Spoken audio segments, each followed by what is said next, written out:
Hello, welcome back to Justin Talks Villa. If you're new around here, drop me a subscribe, follow me, get involved in the comments and like this video. This is the weekly review.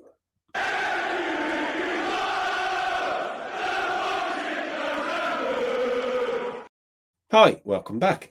So, yes, just a little bit of an overview, recap of a few of the stories that have hit the headlines at Aston Villa this week, and I want to have a bit of a chat about a few of them. But first, I want to talk about a message I received today from a follower on Twitter. And it really struck a chord with me, to be honest. And I wanted just to pay a little tribute to this gentleman here on the right. So Jack messaged me earlier and he said, if I just find the message, it's a long shot. He just wanted my help for something, which I'm going to try and help him to do. His granddad passed away, surrounded by all of his family. He was a lifelong Villa fan and worked at Villa Park for 49 years. That is incredible.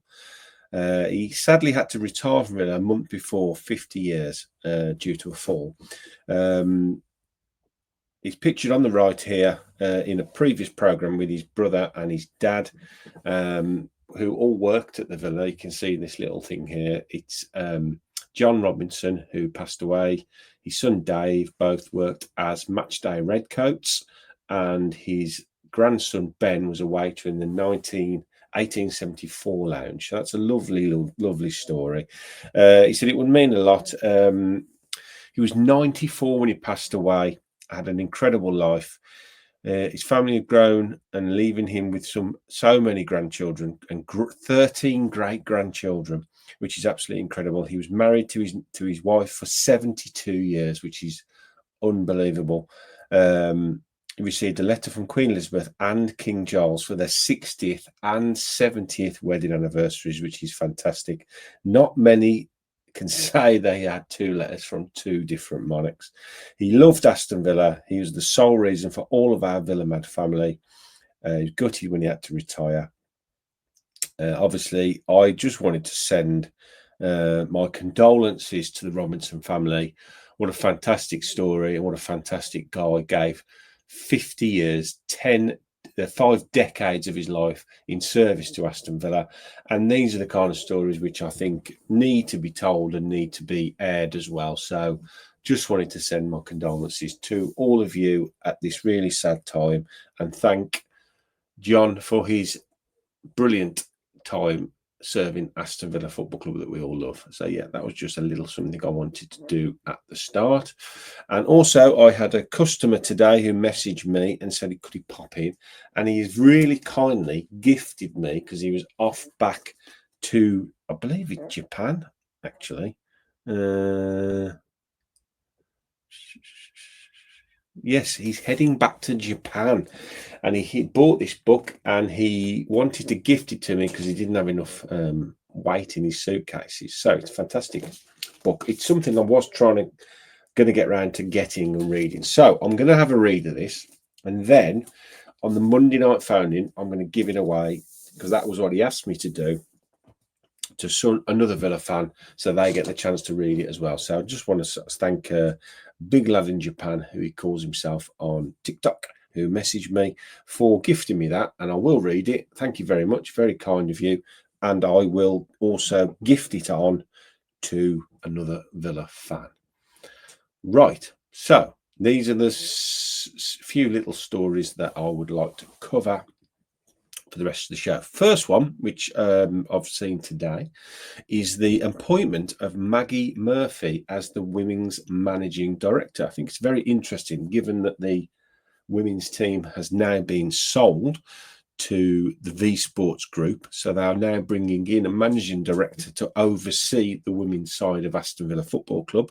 Highly experienced, respected figure within the women's game. 15 years of international experience in football and sports governance, spanning a wide range of roles from club management to commercial growth. So it just shows that the owners aren't going to stand on their laurels, and they are going to continue to invest in all aspects of Aston Villa Football Club, which is brilliant to see. So I think this is a really good story, and it'd be interesting to see the evolution now of the women's team, how they move on under this new stewardship of Maggie Murphy. I'd like to wish her all the very best in her new role at Aston Villa. And the next story, which I wanted to talk about, was this. This was yesterday. So we have a brand new look fan advisory board, and they met for the first time at Aston Villa. And look at them all smiling there nicely with Calvo there in the background, and they all look chuffed to bits. What a fantastic array of Villa fans there, taken from all different sides of the ground. We've got disability representatives. We'll come on to that in a second. So this was the post that Villa put out. The newly formed Aston Villa Fan Advisory Board met at Villa Park on Tuesday evening for its inaugural meeting following an extensive process conducted by the club in conjunction with the FSA. Francesco Calvo was also there at the meeting. He explained how his past experiences at Juventus, Barcelona, Roma before returning to Juventus helped him shape his commitment to supporter engagement. So that was fantastic to see, and hopefully we're going to see this just grow and grow and grow. The FAB were also pleased to have their request for lower grounds to be opened at half-time for supporters in the lower halt to purchase food and drink immediately approved by the club. Fantastic news that is. I don't know whether that's passed a lot of people by, but the lower grounds will be opened at half-time for supporters in the lower hold to enter and purchase food and drink. That was immediately signed off by Calvo and the club. And the club will offer this from next month's fixture against Fulham and then ongoing basis moving forward. Great news.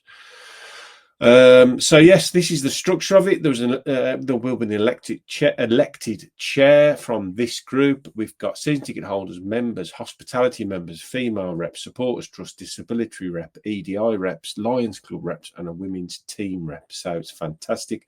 And then that network will feed its way down to ticketing, fan engagement, culture, accessibility, women's team, and there will be a young person's fab as well, which I think is also great news. 500 applications received. I was unfortunately not picked, which is absolutely fine. I think I didn't want it to overshadow what I do here anyway. Shortlist was accepted, and then they basically appointed them, and these are all of the people that attended the first meeting. So the club representatives: Calvo, Tommy Jordan, Rich Stevens, Matthew Dainty, Anthony Richards, and Daniel Walker. And then the fan advisory board members are Grant Adams, Carl Bywater, Sarah Breslin, Andrew Carlil. Apologies if I've butchered that name. Maninda Grimshaw, Craig Hamilton, Nick Hoskins, Jag Calla, Joanne McGibbons, and Susan O'Brien, and there they are in that lovely picture there. So yes, it is very good news. We have a fan advisory board once again, and hopefully it's a new dawn for fan and club cooperation, because that's what we all want, isn't it? Definitely want fans to be at the heart of everything that the club do, and we need an open and honest dialogue. We all know what happened with Chris Heck and how that ended up with a lot of discontent about decisions that were made, and basically mudslinging from both sides that things weren't great within the old FAB. So, drawing a line under it, brand new group. Let's hope we can get some real good backwards and forwards going on. I have and might possibly have something to say about this going forward. I am talking to a few people about how to get a wider engagement of fan opinion to that group, and then that group then can go to the club and give their thoughts about whatever we need to discuss with them. So using that group as a conduit to the club, so they'll be the middle people. But I think as somebody that's got a social media channel and wants to engage with the fan base and does engage with the fan base, if we can somehow gather as many people as we can and get our you know, if it's good news, bad news, if it's something you need sorting, if it's the questions you've got, we need to have this way of being able to discuss it together, get that information to a member of the FAB, and then that member of the FAB can go to these meetings and then help getting answers back for us in an open way where everybody's happy. We might not always like the answers that come back, but at least we'll get them answered. That's the most important thing for me. So I am working hard to get something moving where people can maybe come to one of my shows online and discuss things, and then we can get that budged up the chain to somebody at the fan consultation group and then to the club. If you think that's a good idea, let me know. Drop in the comments, or don't forget you can email me. If I put the email up, that might help. If you need to get in touch here, just email me. So that's an idea I've got. Obviously, the phoning shows are very popular and they're getting more popular.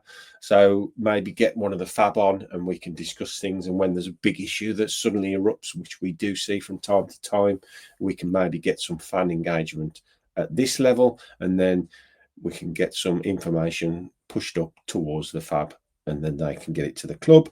I think that makes sense. And I think more open and honest engagement we can get, the better it's going to be for everyone, for the club as well, because they're going to want to know things and we're going to want to know things that are going on. And that's very important, isn't it? So that's what I think I'm going to try and do. So let me know what you think about that. So how many other things we've got to talk about? Done that one. Oh yes, this was now this apparently was already in the pipeline, but it's been signed off now, which is again another bit of good news. This is the discount on Europa League prices. So let's get this back up. So it's been announced that there's going to be ticket bundles. So we look at this with Aston Villa is pleased to announce a 20% discount on all UEFA Europa League ticket prices packages for season ticket holders. Obviously, third successive season in Europe. European competition. The club would like to also reward the loyalty of supporters who wish to attend all 4 league games. So it's a bulk purchase. People might be, there's always going to be people that are going to be annoyed, but I think if people are going to go to all 4, which I would like to go to all 4, then obviously you've got to buy them in advance, but you're getting a 20% discount. So if I can bring up the previously agreed Europa League ticket prices, take that off. So you can see here. So for example, mine tickets are in price zone 4, so that's £45 per game. So 4 games, £180 with my 20% discount, £144 works out at £36 per game for a Europa League game. I think that's pretty good. I know we had a lot of the problems last year with the ticket prices, a lot of people unhappy, but I didn't mind the prices here. And I think with the additional 20% discount, if you're going to go to all 4 games, which you would imagine a lot of season ticket holders will go to 4 games, then I think that brings it down to a really, really good level. So again, it's another good sign of the club listening and hopefully coming down and meeting us, you know, even halfway with these issues that we've got in tough times for a lot of people. And if you take example for the priciest season ticket holder price, which is £57, that's a £228 package for all 4. Take your 20% off, brings it down to £182.40, which is £45 a game. So you're saving about £12 per game if you're buying in bulk. So again, I think this is a really, really good idea. So just take that away so we can bring this one back in. So when purchasing a full mass bundle, season ticket holders receive 20% off the previously announced season ticket holder price. Members will also receive £20, 20% off the previously announced general admission price. And GA Plus members will also receive a discounted rate of 20% off all GA Plus general admission prices. So it's pretty much universally across the board. Seasonal hospitality members who purchase additional European matches on a game-by-game basis will also receive a 20% discount when buying all 4 Europa League home fixtures. Further information will be shared ahead of the tickets going on sale. And we had a quote from Francesco Calvo, President of Business Operations. We are proud to play European competitions, but at the same time, we are aware of how much it costs supporters to passionately support their team. So we wanted to reward the loyalty of those who are planning on attending all 4 games.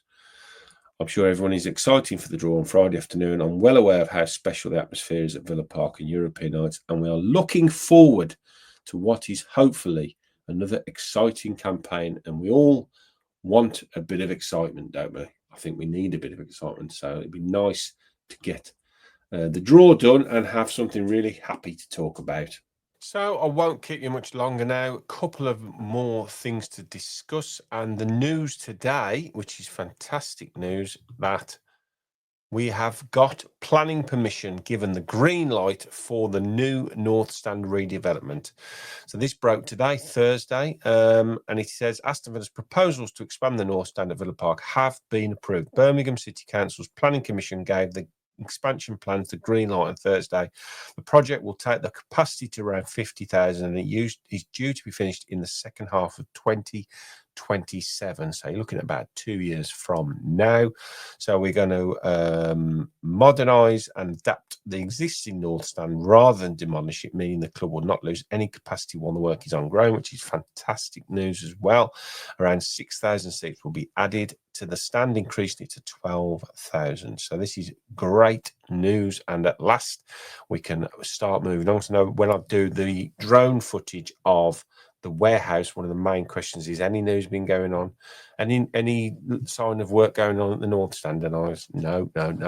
So I think now it is going to be all systems go. I believe the warehouse is going to be finished around Christmas time. So whether they start any works prior to that, I don't know, but it'd be interesting to see when the work actually properly starts around the North Stand. So I'm going to bring up, I'm not going to excuse myself for this because I think they are absolutely wonderful, to remember the final pictures of when they're finished, which looks amazing. I mean, that looks phenomenal. And I really like this here, the concourse area out the front and the car parking, obviously, because this is going to lead across to the warehouse as well. So all this is going to be lovely and really nicely done for the fans on a match day. You can imagine on a Saturday afternoon when the weather's out here and you've got the warehouse buzzing and people in and out of the North Stand buzzing. It's going to be lovely.